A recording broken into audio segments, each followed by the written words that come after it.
வணக்கம் என் இனிய உறவுகளே. குறுந்தொகையின் 6வது பாடல். இந்த பாடலை எழுதியவர் பதுமனார். நெய்தல் திணை பாடல்தான். தலைவி பேசுவதாக அமைந்திருக்கின்றது இந்த பாடல். மனம் செய்து கொள்வதற்காக பொருளை தேட காதலன் சென்றிருக்கின்றான். அப்படி அவன் சென்றிருக்கின்ற போது அந்த பெண் என்ன உணர்ந்தாள், அவனுடைய பிரிவினை எப்படி உணர்ந்தாள் என்பதுதான் இந்த பாடல்.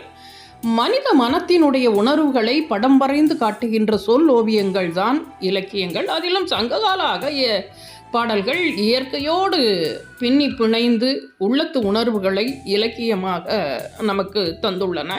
காதலனை பிரிந்திருக்கும் அந்த பெண் சொல்கின்றாள், இந்த உலகமே தூங்கிக் கொண்டிருக்கின்றது, ஆனால் நான் ஒருத்தி மட்டுமே தூங்காது இருக்கின்றேன். நல்லென்றென்றே யாமம் சொல் அவிந்து இனிது அடங்கினரே மாக்கள் முனிவின்றி நனந்தலை உலகமும் துஞ்சும் ஓர்யான் மன்ற துஞ்சாதானே.